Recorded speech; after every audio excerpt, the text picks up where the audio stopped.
dealing with. So, okay, so this week, let's kind of backtrack and remind ourselves where we've been. I introduced you to missional theology and missional hermeneutics on the first week. And then last week, we sort of took an initial engagement with the missional church and what it means to be the missional church. Now we're going to talk over the course of this week in the probably 4 or 5 lectures that I'll upload tonight, specifically on sort of the missional theological schema that informs a strong missional theology. Now, as a part of this lecture, you're going to see a diagram there. That's an original. That's something that I have developed. I developed several years ago and have utilized it for my dissertation. So it's kind of a schema that I've put in place. And for me, it's really been a way of helping me to make sense of how the theological concepts and constructs that we deal with sort of fit together. So let me tell you why this matters. Too often when we start to talk in terms of missional theology, our conversations move pretty quickly to pragmatism. And pragmatism operates under the assumptions of what works, right? And so we realize that we're disestablished. We realize we're no longer in the center of things. And so we immediately move to sort of what I would consider behavioral modification. We look for new innovative techniques, tactics, and methods. And it makes us functional atheists because we become pragmatic. And by that, I mean we're so obsessed by what we can do, what we can accomplish, what we are capable of, how we can leverage our resources and make the things happen that we want to see happen, the kinds of programs we can implement, the kind of techniques that we can establish. And so pragmatism begins to set the tone. And so a lot of times when you hear people talk about missional theology, they're not really talking about missional theology. They're talking about pragmatism. They're talking about operating still within a centripetal model, but just simply trying to add programs that make them feel missional, make them feel engaged. And remember, what we've been talking about missional theology is it's a posture, it's an orientation. And I've picked this up in your conversations. It's a shift in the mindset where we're no longer operating from the assumption we're in, that we are sent, we're called to be out, and we're called to empower and equip people to go out. But in order to really, I think, serve the mission well, we've got to understand the substantive theological schema behind a missional theology.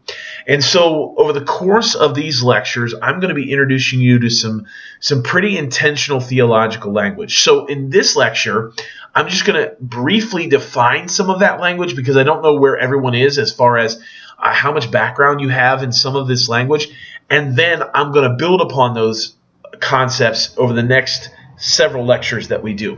So first off, the word eschatology is going to show up a lot. And we'll talk about that in actually lecture 2.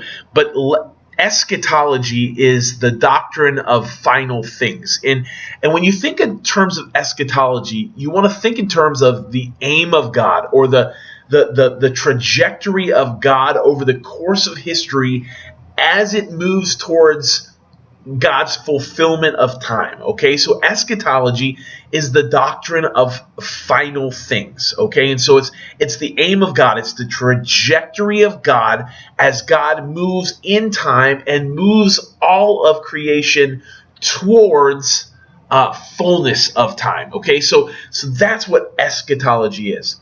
We're also going to talk about Christology. Christology is the doctrine of Christ. Okay, and we're going to be very clear in what we mean about Christology. Trinitarianism, that's talk of the Trinity. We'll talk a little bit about that. Ecclesiology, right? So that word is going to come up over and over again, and I'm sure that right now you probably are feeling a lot more comfortable, but that's the doctrine of the church. What does it mean to be the church? What does it mean to be the people of God? Doxology, right? Doxology is ordered worship, the way we are to exist as worshiping beings. And so we're going to talk about doxology. And so these are some of the sort of the key concepts. And pneumatology. Sorry, one more. Pneumatology. Pneumatology is the doctrine of the Holy Spirit. So we're going to talk about these, but we're going to do so within the context of a missional theology. And so what I want you to do is I want you to take a look at the missional schema right now, okay? So you can see that on the bookends of the missional schema is eschatology, and I'm going to explain in Lecture 2 what that means. In Lecture 3, we're going to talk about a Christological Trinitarianism that leads us towards a missional ecclesiology or the missional church. Then in